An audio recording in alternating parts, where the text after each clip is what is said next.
जिस दिन नाड़ी काम करना बंद कर जाए, हमारे आचार्य गुरुवर कहते हैं जिस दिन नाड़ी काम करना बंद कर जाए शरीर पंगु हो जाता है। ऐसी समाज में जब नारी काम करना बंद कर दे तो समाज भी पंगु हो जाता है। ये बहुत बड़ा उपकार है महिलाओं का, नारियों का, जो सुबह 5 बजे उठ करके मंदिर की द्रव धोने लग जाती हैं, सुबह 5 बजे उठ करके शुद्ध भोजन की तैयारी में लग जाती हैं। ये नारी है ऋषभदेव ने, और नारी का उत्थान आज से नहीं हुआ। ऋषभदेव ने कितना बड़ा उदाहरण दिया हमें कि जैसे ही उनके घर में 2 पुत्रियों ने जन्म लिया, ब्रह्मी और सुंदरी ने जैसे ही जन्म लिया महानुभाव, वैसे ही उस ऋषभदेव ने देखा कि मेरे घर में 2 पुत्रियों ने जन्म लिया, तो भारत का इतिहास है, विश्व का इतिहास है, अंक विद्या और सब विद्या ब्रह्मी और सुंदरी लिपि के रूप में आज जो हमें वरदान के रूप में मिला है वो आदिनाथ भगवान की कृपा से मिला और ब्रह्मी सुंदरी ने सीखा। इसलिए ब्रह्मी सुंदरी यानी महिला और नारी दोनों का उत्थान हमारे आज भगवान आदिनाथ ने किया। और ध्यान रखना 22 तीर्थंकरों ने भी किया। उसके बाद 24वें तीर्थंकर ने देखा, जब तीर्थंकर ऋषभदेव ने नारी का उत्थान किया ब्रह्मी और सुंदरी के रूप में, तो वो भी पीछे नहीं रहे। उन्होंने कहा चलो मैं भी नारी का उत्थान कर देता हूँ और मोक्ष मार्ग उसका प्रसिद्ध कर देता हूँ। तो उन्होंने विधि लेकर के चंदना से पढ़ा करके एक इतिहास लिख दिया। पहले तीर्थंकर ने ब्रह्मी सुंदरी का इतिहास लिख दिया, तो 24वें तीर्थंकर ने रानी चंदना का उत्थान लिख दिया। कितनी सारी सतियां हुई हमारे यहाँ, अंजना, सोमा, अंजना कितनी सारी हुई हैं, चंदना, मैना कितनी सारी हुई हैं। अगर हम इनका चरित्र भी पढ़ें तो हमारे जीवन में कुछ ना कुछ परिवर्तन जरूर आएगा, संस्कार आएंगे। महानुभाव, मैं देखता हूं एक नारी नारी की दुश्मन बनती है। घर में एक चूल्हा हो और जिस दिन नारी का आगमन हो जाता है, साल 6 महीने 2 साल के बाद चूल्हा अलग अलग हो जाता है। 1 से 2, 2 से 4, 4 से 8 हो जाता है। लोग दोष देते हैं नारी को, नहीं, ये नारी का दोष नहीं है, ये इस काल का प्रभाव है। आज भी मालूम महानुभाव, कई ऐसे परिवार हैं जहां पर नारी के कारण ही संयुक्त रूप से रोटियां एक साथ बनती हैं। कई उदाहरण पेपरों में देखो, कई उदाहरण घरों में देखो। जब किसी घर में जाकर के आहार लेकर हम आते हैं तो लोग कहते हैं महाराज श्री ये घर 7 भाइयों का है। मैंने कहा फिर सब अलग अलग रहते हो, कौन से भाई के यहाँ आहार हुआ? बोले नहीं महाराज श्री, 7 भाई एक चूल्हा में भोजन बनाते हैं। ये नारी का ही तो कला है।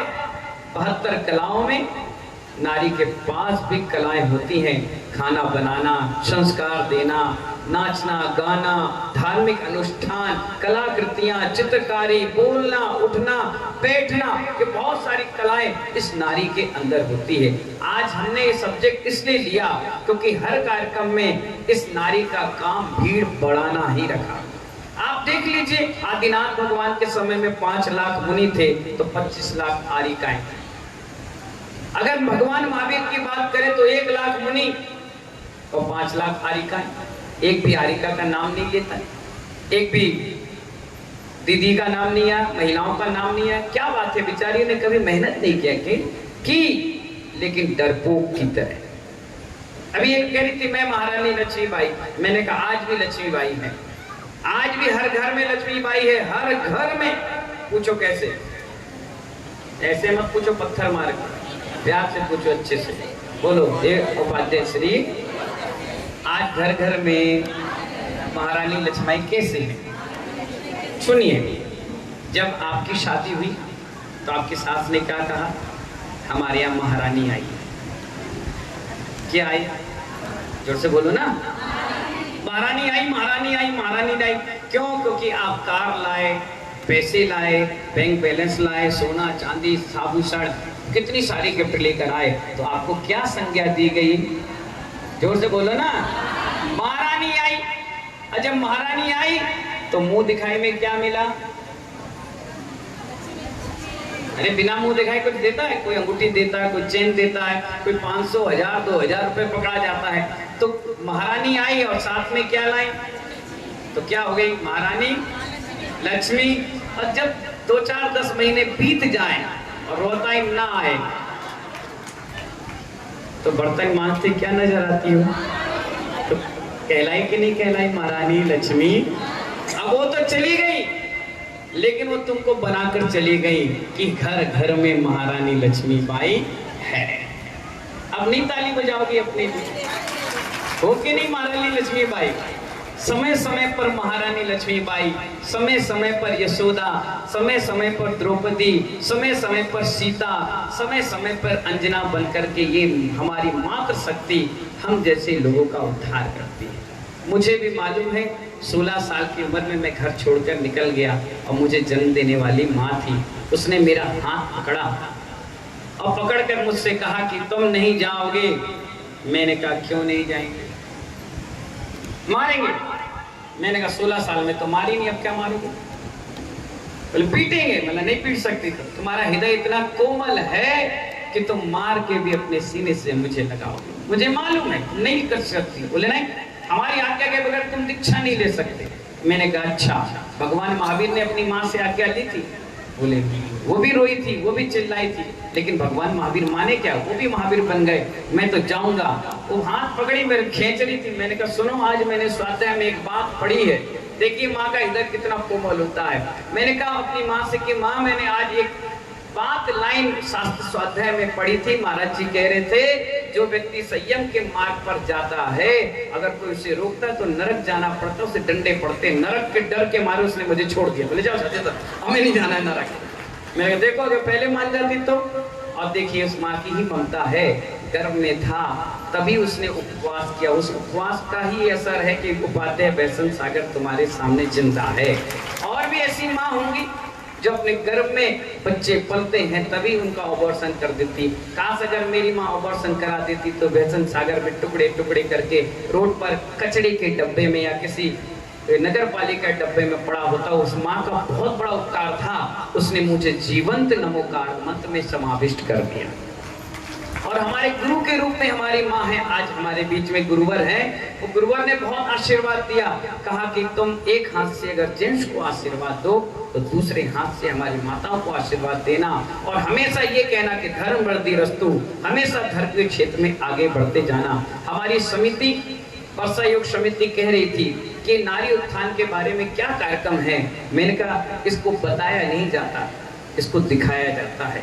आज देखिए कितने सारे लोग आए, संपूर्ण ग्वालियर से सब लोग आए, आसपास मथुरा आगरा से लोग आए, भिंड से हमारी मातृशक्ति आई है, हमारे झांसी से लोग आए, आपके शिवपुरी नरवर मगरौनी से लोग आए, पूरा डबरा और जैन और जिनेतर समाज से लोग यहाँ पर आए सिर्फ इस सब्जेक्ट को सुनने के लिए कि एक उपाध्याय दिगंबर मुनि नारी उत्थान के लिए क्या बात कहते हैं। मैं कभी नारियों का अपमान नहीं करता, कभी मैं धक्का मुक्की वाले काम नहीं कराता। मैं कहता नहीं, अगर जेंट्स का 50% हक है तो 50% हमारी नारियों का भी हक है। अगर आहार भी होता है तो हमारे यहाँ कहा कि अकेली नारी ना पड़ जाए, जेंट्स साथ में हो। जेंट्स साथ में होता है तो हिम्मत की काम होती है, और ये हिम्मत का काम हमारे जेंट्स हमारी महिलाओं को देते हैं, जिस कारण से ये चौका लगा पाती है। जेंट्स कमाता है तो हमारी महिलाएं उस काली कमाई को चौका लगाकर 1 नंबर की कमाई करते हैं। और इसी के कारण कभी कभी पूछो, जिस घर में महिला को महीने से बनाना नहीं पड़ता है तो शकल उतर जाती है जेंट्स की। आकर के हमारे पास बैठते हैं धोती पट्टा पहनकर। मैं पूछता आज क्या बात है, आहार क्यों देने आए हो? बोले जुगाड़ भी हो जाएगी। मैंने जुगाड़ हो जाएगी मतलब? अब बोले बहू को बनाना नहीं है तो हमने सोचा आप ही को आहार दे लेंगे, कोई ना कोई 2 रोटी तो पूछ ही लेगा तो खा लेंगे, बाजार में खाने से क्या मतलब। मतलब महिला की कीमत अनुकूलता में समझ में आती है, प्रतिकूलता में समझ में आती है। जब महिला, कभी कोई लेडीज कभी अपने मायके जाती है तो 2 दिन में हस्बैंड उसे लेने आ जाता है, कहते चलो, अरे 2 दिन हुए, अरे माँ को रोटी बनाएगा, कौन कपड़े धोएगा, चलो। और बेचारी बाई की तरह पहुंच जाती है काम करने। नहीं मानो भाव, उसका वात्सल्य भाव है, बड़ा आशीर्वाद है बच्चों पर। महिलाएं अगर घर में ना हो, कोरोना काल में मालूम है कितनी महिलाओं ने कोरोना काल का ग्रास बन गई और चली गई, पिता और बच्चे रह गए। पिता और सास रह गई, बेटा रह गया, बच्चे छोड़ गई। अब उस घर में बड़ी मायूसीता हो जाती है, एकदम अजीब सा माहौल। और लेडीज के रहते ही चहल पहल माहौल, एक डर है कि माँ है, नहीं कोई कुछ नहीं करेगा। घर में एक चौकीदार के रूप में कोई है, एक रक्षक के रूप में है। भोजन पानी मालूम है, अगर जेंट्स को 3 दिन रसोई दे दो, 3 दिन रसोई दे दो, तो कबाड़ खाना और रसोई में कोई फर्क नहीं रहता। चाय के डब्बे में शक्कर, शक्कर के डब्बे में चाय पत्ती, आटा इधर इधर, वो दूध फट गया, वो नमक ज्यादा हो गया, मिर्च कम हो गई, हे भगवान क्या कर दिया तुमने। लेडीज सबसे पहले जब चौके में जाती है कहती तुमने क्या कबाड़ा कर दिया। अरे मैं क्या करूं, मुझे क्या बनाना आता है क्या। मतलब सोचिए महिला की कीमत कितनी है उस समय, कितनी उसकी व्यवस्था बनाई जाती है। इसलिए मैंने कहा महिला उत्थान के कोई गोष्ठी रखना चाहिए। हमारी महिलाओं को समझ में कैसे आएगा, लेकिन महानुभाव एक नियम और ले लेना, जब कभी आपकी बिटिया बाहर पढ़ने के लिए जाए, जब आपकी बिटिया ट्यूशन पढ़ने जाए, जब आपकी बिटिया कोई कार्य क्षेत्र पर सीखने जाए या सिखाने जाए या पढ़ने जाए, ट्यूशन लेने जाए या बाहर कहीं कंपनी के साथ घूमने जाए, उस बिटिया को कहना बेटा जैसे हमने घर की मर्यादा रखी है ऐसे तुझे ध्यान रखना है। तेरे पिता ने बड़े अरमान से तुझे पैदा किया है। मालूम है कई ऐसे भी शहर हैं जहां लड़की नाम सुन करके गला घोट दिया जाता है। धन्य तेरा बाप, धन्य तेरे दादा और माता जो तेरा नाम सुनकर आज कॉलर ऊपर करके घूम रहे हैं। बेटा ऐसे काम मत करना जिससे तेरी मेरी समाज की नाक कट जाए, हम मुंह दिखाने लायक ना रह जाए। ऐसा काम करना जब महाराज के पास भी तुम्हारे पिता जाएं तो तेरे पिता के नाम से परिचय ना हो, बेटी के नाम से पिता का परिचय। ऐसा संस्कार उन बच्चों को देना। मुझे मालूम है आजकल इंटरनेट की दुनिया है, फेसबुक, व्हाट्सएप, इंस्टाग्राम, ट्विटर, ना जाने क्या क्या चीजें आपके मोबाइल में भरी हुई हैं। आपकी बच्ची को खुली छूट दो, लेकिन घोड़े की तरह अंकुश जलाकर जरूर रखो। रात के अकेले बैठे तो पूछो क्या कर रही, कहीं किसी से बात करी तो एक बार चेक करो। इतनी छूट मत दो कि आज की भौतिकता में वो आपका हाथ छोड़ करके दूसरे का दामन पकड़ ले और जाकर कभी सूटकेस में, कभी नाले में, कभी नगर पालिका के डब्बे में टुकड़े टुकड़े होकर के मिले। मेरा कहना है इन नारियों से महानुभाव कि आप बड़ी भोली प्राणी हैं। थोड़ी सी भावुकता में, थोड़े से आंसू में, थोड़े से बर्थडे विश में कहीं आपकी जिंदगी में कोई विश खोल कर ना चला जाए। जब आपके बच्चे का जन्म दिवस हो, रात के 12 बजे आपके लड़की और लड़कों के फ्रेंडशिप विश करते हैं, विश करते नहीं हैं, वो उनकी जिंदगी में विश खोल देते हैं। आप 12 बजे उठ जाओ, कोई दिक्कत नहीं, 5 मिनट बच्चे को हैप्पी बर्थडे की शुभकामनाएं दे दो, फिर सो जाओ। बच्चे को लगेगा कि मेरा कोई है।